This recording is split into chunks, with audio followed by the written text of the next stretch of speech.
Alright guys, in today's video I'm going to be starting a new series for top 5s in Total War games. If you guys have any topics you want me to cover, leave them down in the description. But today we're going to be going over the top 5 worst cities in Total War. From any Total War game, not any specific, but the first city we're going to start off of is in my personal favorite Total War game, which is the original Rome Total War. So let's get into that city. Alright, the worst city in all of Rome Total War is the Easter egg settlement Themyscira, the mythical home of the Amazons. Now, why is this the worst settlement? One, if you own this city, and you view the settlement details, I don't have it because I just loaded this campaign, it has like a base unrest of like 60%. So unless you have a really good governor, it's going to be pretty hard to hold it. But at that point, there's no real monetary value of holding it, even though there is gold here. It's just overall not worth it. So unless you're going to move your capital here, it's not worth wasting a good governor for it.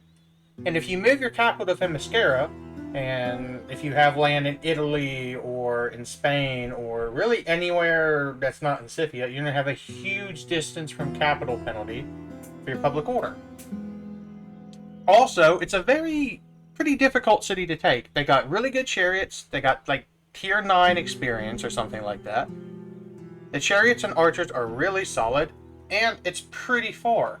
The roads up here starting off aren't super well developed. The nearest city is Campus Armati and Campus Venade, so the easiest way to get to it with a good stack of troops, they gotta be good troops too, is to march all the way up here, and it's gonna take 5 or 6 turns just to get up here, and if you lose, you gotta march all the way back, pick up more soldiers, and come the way back up here. Also, the fact of the matter is that it's surrounded by Scythia, which is just large distance in between cities in general, so it's going to take a couple turns to march that way. It's just relatively hard to hold. It's not worth keeping.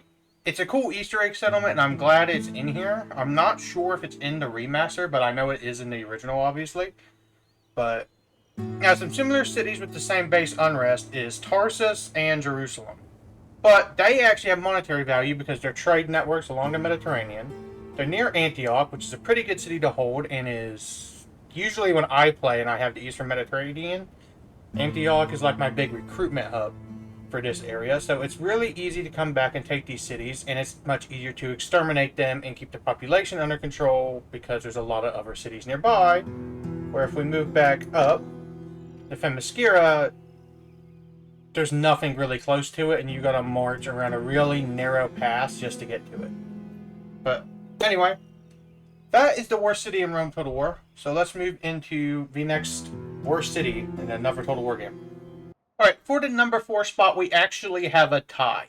And it is in Total War Attila. Now, I know I kind of hate on Attila a little bit and give it some flack, but these two cities are actually bugged. They were never patched. No explanation given on why they are the way they are, but the worst city of the two is Argenoratium, however you pronounce this. Now, the reason why it is the worst settlement in Total War Attila, tied with another one, we'll be going over here in a second, is it's the only minor settlement in the game where you don't get this 4th building slot. On top of the fact that it's a Western Roman city, and it's near, I don't know the name of this city, because it's sacked. Uberiz. But it's for me one of the first ones to get sacked or razed because it's along the Rhine and it's just near Germany. Plus, you can't really develop it. And each province in Total War Attila, and to a lesser extent Rome 2, is based around sanitation, food, military, and in Attila, culture to an extent. And you can't really do that in this city, so you're relying on the other 2 cities to bring it up while you don't have this build slot. The next city that also falls in the same boat is a Eastern Roman city, Nova Trajana Bostra. The main difference is, and why this city is better, is because it is a provincial capital. So you do get 4 build slots, you actually get 5, but you don't get the 6.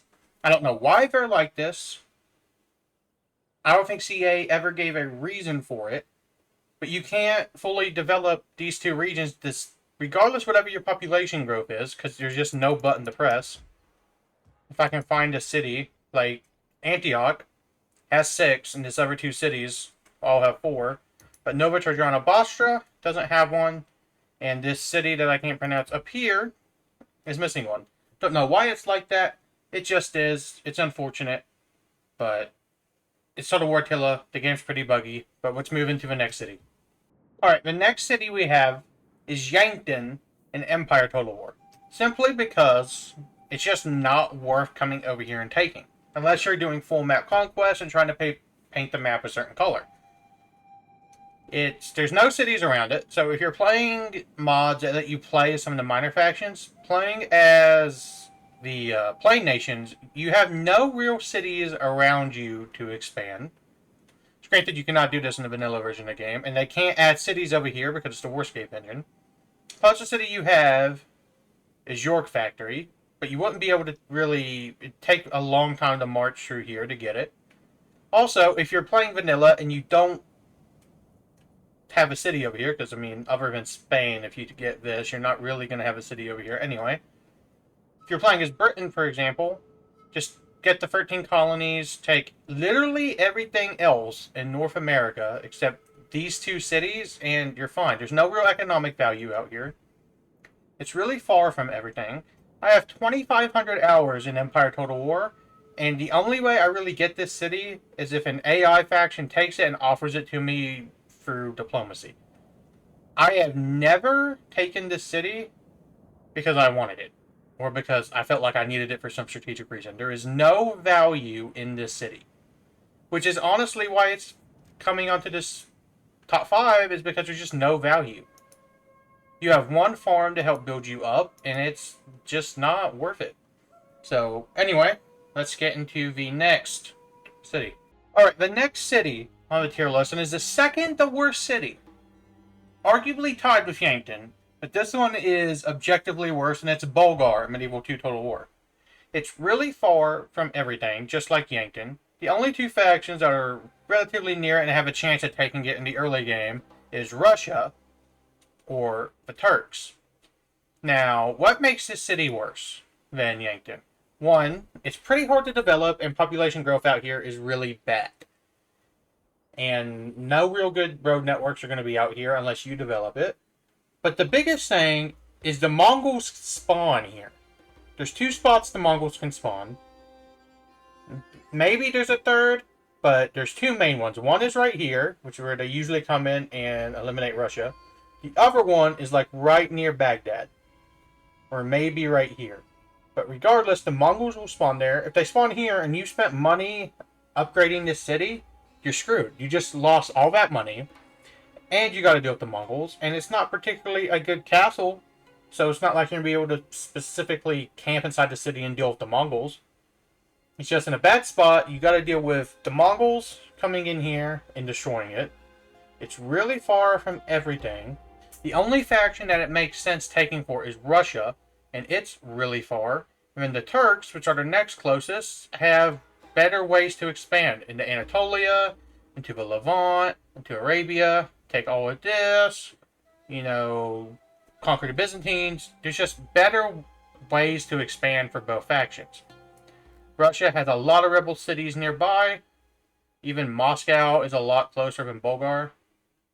But anyway, let's get into the worst city in Total War. And quite frankly, I despise this city. But to not take up any more of you guys' time, let's get into it. Alright, what is the worst city in the franchise, you might be asking? Taking the number 1 spot in Empire Total War is, by far, Gibraltar. Now, Gibraltar, you'd think, well, Muro, it has a strategic position holding the gateway to the Mediterranean because of its port. Actually, no, because Madrid can do the same thing. Spain suffers from the same thing. France suffers in Empire, being one city controlling a huge portion of the map. Basically. Same issue, just it has Gibraltar, while France has Alsace-Lorraine. But at least Alsace is more strategically positioned along the Rhine. You can go into Germany.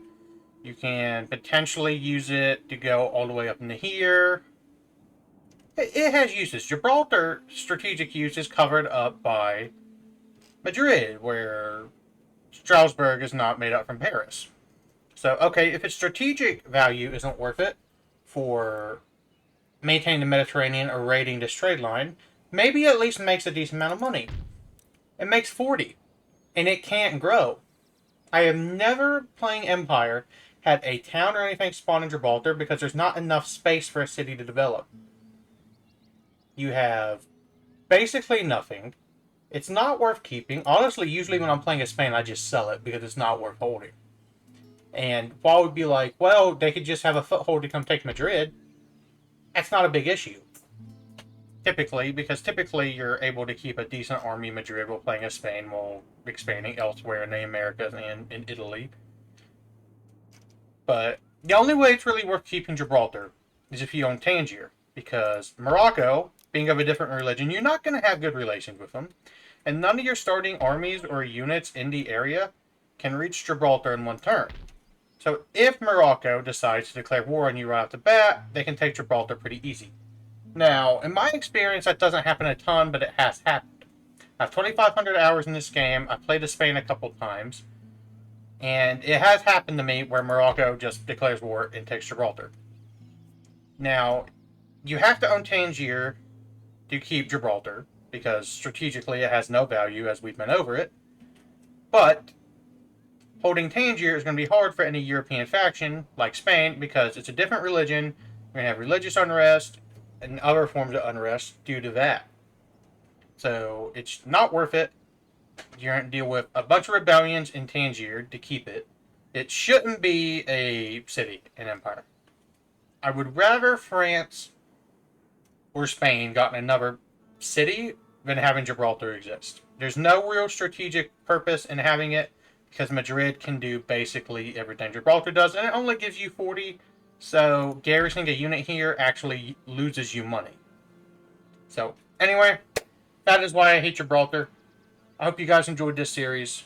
Alright guys, I hope you guys enjoyed the video going over the worst cities in my opinion. If you guys have any contradictions or think there's any worse cities I missed or think any of the cities I mentioned are underrated, let me know in the comment section down below. I'm going to give Pharaoh another chance. But anyway, hope you guys enjoy and peace.